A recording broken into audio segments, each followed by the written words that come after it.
भाजपचा संकल्प मोदींची गॅरंटी हा भाजपचा जाहीरनामा 14 एप्रिल म्हणजेच डॉक्टर बाबासाहेब आंबेडकर यांच्या जयंतीच्या दिवशी जाहीर झाला।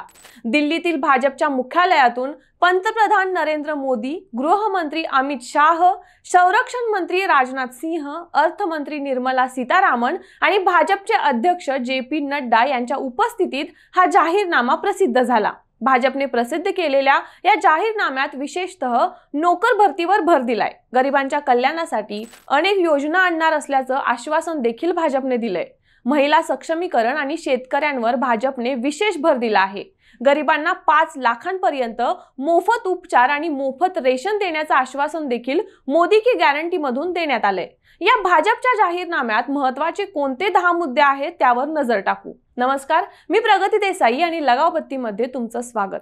व्हिडिओच्या सुरुवातीलाच एक आठवण म्हणून तुम्ही जर अजूनही आमच्या चॅनलला सबस्क्राइब केलं नसेल तर आत्ताच सबस्क्राइब करा, जेणेकरून अशा सर्व राजकीय घडामोडी सर्वात आधी तुमच्यापर्यंत पोहोचतील। भाजपच्या जाहीरनाम्यातील सगळ्यात महत्त्वाचे मुद्दे म्हणजे समान नागरी कायदा आणि वन नेशन वन इलेक्शन लागू करणार।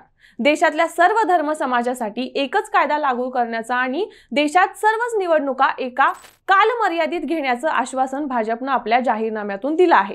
या व्यतिरिक्त भाजपने कोणती आश्वासनं जनतेला दिली त्यावर धावती नजर टाकू। भाजपच्या जाहीरनाम्यातील पहिलाच मुद्दा आहे नोकर भरतीचा। युवकांना मोठ्या प्रमाणात रोजगार आणि उद्योग निर्माण करून देणे, सोबतच गुणवत्ता आणि प्रतिष्ठेवरही भाजपने भर दिलाय।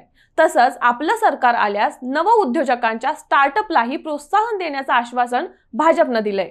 जाहीरनाम्यातील दुसरा मुद्दा आहे मोफत रेशन योजनेचा। सरकार येताच इथून पुढचे 5 वर्ष मोफत रेशन योजना सुरू करण्याचं आश्वासन भाजपने दिलं आहे। तर गरिबांना पौष्टिक आणि स्वस्त जेवण कसं मिळेल याची देखील काळजी घेतली जाईल असं आश्वासनही भाजपने दिलं आहे। जाहीरनाम्यातील तिसरा मुद्दा आहे आयुष्यमान भारत योजनेचा। आयुष्यमान भारत योजनेच्या माध्यमातून गरिबांना 5 लाखांपर्यंत विमा मिळणार आणि 5 लाखांपर्यंत कर्ज देखील मिळणार असल्याचं आश्वासन भाजपने आपल्या जाहीरनाम्यातून दिलं आहे। त्याच सोबत मोफत उपचार आणि अनेक औषधांमध्ये 80% सवलती देणार आहेत। 70 वर्षांवरील वृद्धांना आणि तृतीय पंथांना आयुष्यमान भारत योजनेचा विशेष लाभ मिळणार असल्याची गॅरंटी भाजपने दिली आहे। जाहीरनाम्यातील चौथा मुद्दा आहे घराघरापर्यंत स्वस्त गॅस पोहोचवण्याचा। आता घराघरापर्यंत पाईपलाईनच्या माध्यमातून स्वस्त दरात गॅस देण्याचं तर प्रत्येक घरापर्यंत स्वस्त गॅस सिलेंडर पोहोचवण्याचं आश्वासन भाजपने दिलं आहे। जाहीरनाम्यातील 5वा मुद्दा आहे प्रधानमंत्री गरीब कल्याण योजनेचा। गरिबांचं कल्याण करणाऱ्या अनेक योजनांचा संकल्प यंदा भाजपच्या जाहीरनाम्यातून करण्यात आलाय।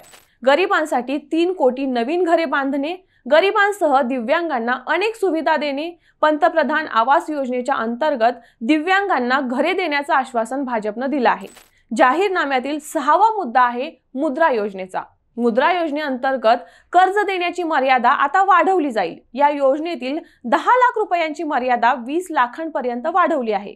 या योजनेचा फायदा घेत आतापर्यंत कोट्यावधी उद्योजक निर्माण केले आहेत आणि पुढेही केले जातील अशी ग्वाही भाजपने दिली आहे।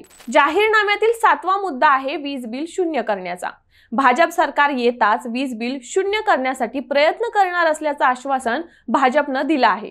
कोट्यावधी कुटुंबाचे वीज बिल शून्य करून मोफत वीज जोडली जाईल यासाठी प्रयत्न करणार आणि विजेपासून पैसे कमावण्याची संधीही उपलब्ध करून देणार असल्याची ग्वाही मोदींनी दिली आहे। जाहीरनाम्यातील 8वा मुद्दा महिलांच्या सक्षमीकरणाचा।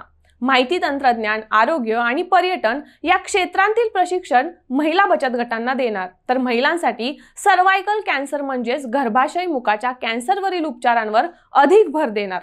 नमो ड्रोन दीदी या योजनेअंतर्गत प्रत्येक गावातील महिला बहिणी या ड्रोन पायलट बनतील। त्यातच शेतीच्या संबंधित ड्रोन दीदी या योजनेची स्थापना करणार असल्याचं आश्वासन भाजपने नागरिकांना दिलं आहे। जाहीरनाम्यातील 9वा मुद्दा आहे भ्रष्टाचारांवर कारवाई करण्याचा। गोरगरिबांचे पैसे लुटणारे म्हणजेच भ्रष्टाचार करणाऱ्यांवर कठोर कारवाई केली जाईल। आतापर्यंत हजारो कोटींचे घोटाळे थांबले असून गरिबांना न्याय मिळाला आहे। गरिबांना लुटणाऱ्यांवर कठोर कारवाई करून तुरुंगात टाकले जाईल। भ्रष्टाचार थांबवून मध्यमवर्गीयांना त्यांचे हक्क दिले जातील अशी गॅरंटी पंतप्रधान मोदींनी आपल्या जाहीरनाम्यातून दिली आहे। जाहीरनाम्यातील 10वा मुद्दा आहे कृषी क्षेत्रासंबंधित। कृषी क्षेत्रावर विशेष लक्ष देणार, देशात फूड प्रोसेसिंग हब बनणार, नॅनो युरियाच्या वापरावर भर देणार असल्याचं आश्वासन भाजपने दिलं आहे। किसान क्रेडिट कार्ड या योजनेत पशुपालक आणि मच्छीमार यांचाही समावेश करणार असल्याची हमी भाजपने दिली आहे। तर 10 कोटी शेतकऱ्यांना पंतप्रधान किसान सन्मान निधीचा लाभ दिला जाईल असं भाजपनं जाहीर केलं आहे। या व्यतिरिक्तही भाजपने अनेक आश्वासने जनतेला दिली आहेत। त्या सर्व आश्वासनांवर तुमची प्रतिक्रिया कमेंटमध्ये नोंदवा आणि काँग्रेसचा पण जाहीरनामा तुम्हाला पाहायचा असेल तर डिस्क्रिप्शन मध्ये दिलेल्या लिंकवर आत्ताच क्लिक करा आणि असेच व्हिडिओ पाहण्यासाठी आमच्या लगाव बत्तीला आत्ताच फॉलो आणि सबस्क्राइब करायला विसरू नका।